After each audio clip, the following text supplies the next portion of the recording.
एक 10वीं क्लास के बच्चे तक को पता है कि अगर सट्टा लगाना है तो किसके पास जाना है, लेकिन हमारी पुलिस को नहीं पता। सोचिए, ये लाइन सुनने में कितनी अजीब लगती है ना, लेकिन ये इस पूरे मामले की सबसे खौफनाक सच्चाई है।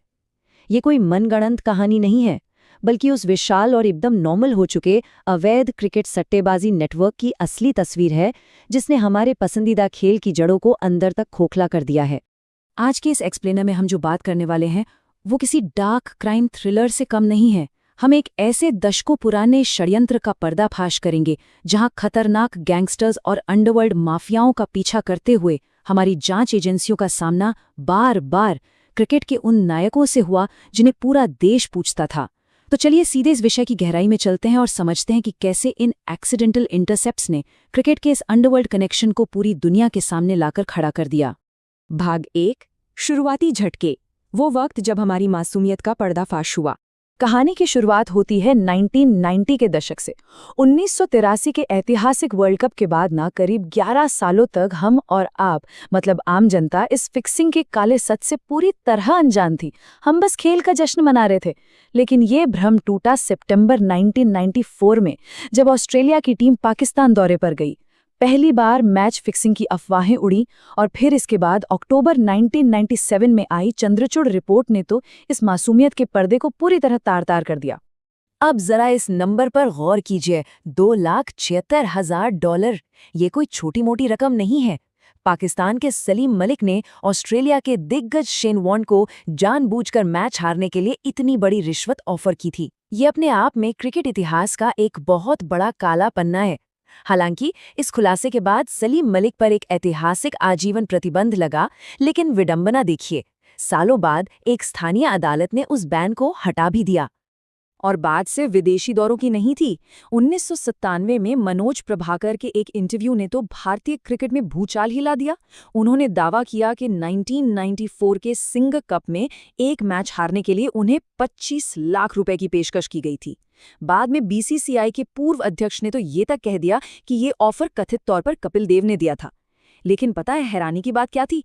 चंद्रचूड़ रिपोर्ट ने इन इतने गंभीर भ्रष्टाचार के आरोपों को बस एक लॉ एंड ऑर्डर की समस्या बताकर किनारे कर दिया। मतलब सीरियसली? भाग 2, एक्सीडेंटल वायरटैप। वो पल जब अनजाने में सबसे बड़ा खुलासा हुआ। बात है साल 2000 की। एक ऐसी आपराधिक जांच जिसका क्रिकेट से कोई लेना देना नहीं था, उसने इस खेल को हमेशा के लिए बदल कर रख दिया। एक तरफ पुलिस अंडरवर्ल्ड डॉन सलीम हथेरी का फोन टैप कर रही थी, जो अपोलो टायर से फिरौती मांग रहा था। लेकिन दूसरी तरफ जो सच्चाई सामने आई वो रोंगटे खड़े कर देने वाली थी। इस फोन टैपिंग में गलती से दक्षिण अफ्रीका के तत्कालीन कप्तान हैंसी क्रोनिये की आवाज सुनाई देती है। आप सोच रहे, एक अंडरवर्ल्ड की एक्सटॉर्शन जांच सीधे इंटरनेशनल क्रिकेट के कप्तान तक पहुंच गई। वो 14 मार्च 2000 का दिन था। पुलिस का एक कांस्टेबल आराम से टीवी पर मैच देख रहा था। तभी उसने कमेंट्री बॉक्स से आ रही क्रोनिये की आवाज सुनी। उसका दिमाग सन रह गया, क्योंकि ये बिल्कुल वही आवाज थी जो वो दिन रात पुलिस की फोन टैपिंग में सुन रहा था। उस रिकॉर्डिंग में साफ सुनाई देता है, हेलो, हाय हैंसी। ये कोई आम बातचीत नहीं थी, ये एक अकाट्य सबूत था। उस कॉल पर मैच के दौरान खिलाड़ियों के खराब प्रदर्शन की जो भविष्यवाणी की जाती थी, वो अगले दिन मैदान पर बिल्कुल सच साबित होती थी। भाग 3, कबूलनामा और जाल। ये साजिश कितनी गहरी थी, आइए समझते हैं। 15 जून को हैंसी क्रोनिये का कबूलनामा आया और सीबीआई जांच ने क्रिकेटर्स की ग्रूमिंग के एक काले नेटवर्क का पर्दाफाश कर दिया। ये सब रातों रात नहीं हुआ था। एमके गुप्ता नाम के एक बुकी ने बाकायदा इसका एक मनोवैज्ञानिक ब्लूप्रिंट तैयार किया था।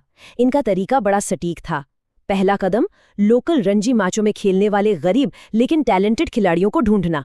दूसरा, उन्हें क्रिकेट किट और पैसों से मदद देकर उनका भरोसा जीतना।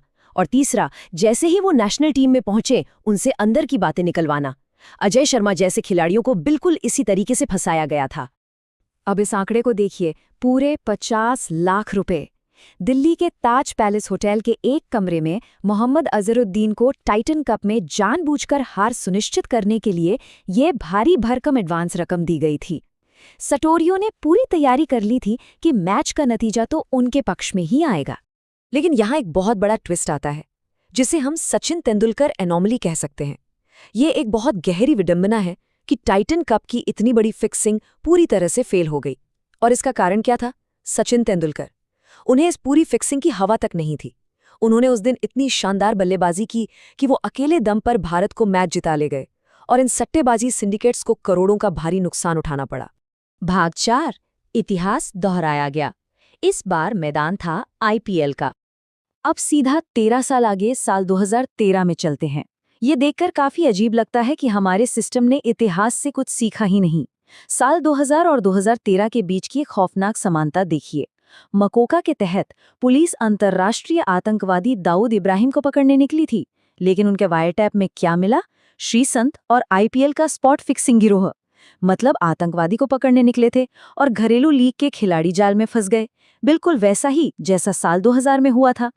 मई 2013 के स्टिंग ऑपरेशन की बारीकियां बड़ी दिलचस्प हैं। खिलाड़ियों और बुकीज के बीच सिग्नल पहले से एकदम तय थे, जैसे तौलिया लगाना या वार्म अप को बिना बात के लंबा खींचना।